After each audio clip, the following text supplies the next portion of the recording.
UK Parliament to debate fast-tracking Ukraine defense tech. Ukraine has spent 4 years stress-testing defense technology at a pace no Western procurement system can match. Next month, British parliamentarians and defense industry leaders will gather at Westminster to ask an overdue question: how do you bottle that and bring it home?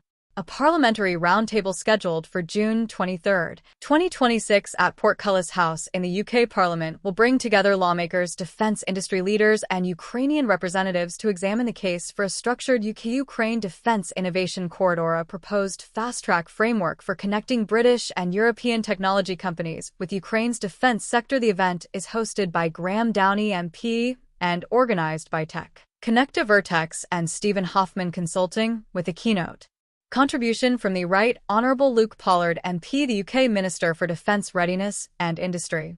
The core argument behind the corridor concept is straightforward. Even if the institutional challenge of realizing it is not Ukraine has developed a defense innovation ecosystem under live combat conditions that is by most measures the most rapidly iterating in the world, Ukrainian engineers have compressed development and deployment cycles for drone systems, electronic warfare, and battlefield software from years to weeks, driven by the immediate feedback loop of frontline use and the existential pressure of fighting a larger adversary with deeper conventional resources. Western defense companies and procurement agencies operating under peacetime acquisition timelines and regulatory frameworks designed for a different era have watched that process with a mixture of admiration and institutional envy.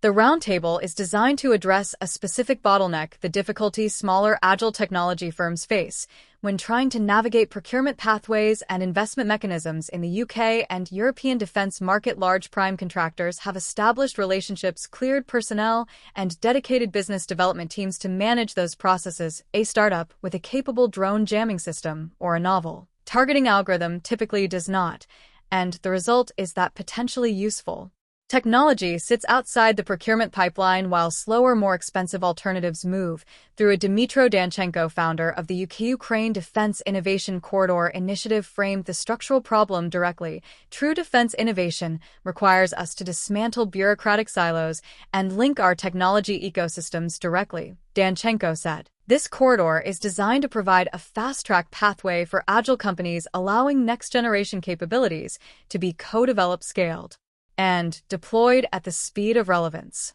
The roundtable's agenda spans 5 areas: building industrial collaboration across the UK, Ukraine, and Europe, supporting capability scaling through joint technology development, translating battlefield lessons from Ukraine into improved UK defense readiness, speeding up investment and procurement access for smaller firms, and strengthening NATO-aligned industrial resilience over the long-term cross-party support for the initiative is noted in the organizing materials, suggesting the corridor concept has traction beyond any single political constituency, which matters for an effort that will require sustained policy attention across multiple parliamentary cycles to produce durable structural change.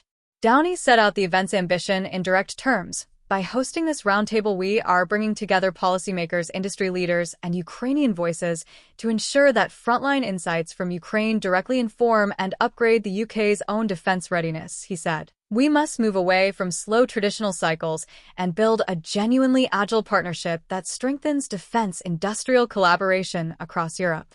The participation of Luke Pollard as keynote contributor gives the event a degree of ministerial weight that distinguishes it from a purely industry-organized forum. Pollard, as Minister for Defense, Readiness and Industry, sits at the intersection of the two domains. The Corridor Initiative is trying to connect the government's procurement and readiness posture on one side and the industrial base that supplies it on the other. His presence signals, at minimum, that the UK government is willing to engage publicly with the corridor concept rather than treating it as a fringe industry proposal. Whether the June 23 roundtable produces concrete commitments or remains at the level of strategic dialogue will determine its real significance. The Defense Innovation Corridor idea has been circulating in UK and European policy circles in various forms since at least 2023, and the gap between articulating the problem and changing the institutional structures that cause it has proved wide. Ukraine's own defense procurement reforms, which have drawn direct investment from Western governments and Companies, including through the United 24 fundraising platform and bilateral industrial agreements, show that meaningful collaboration is achievable when political will and commercial incentive align. The Westminster Roundtable is an attempt to build more of both.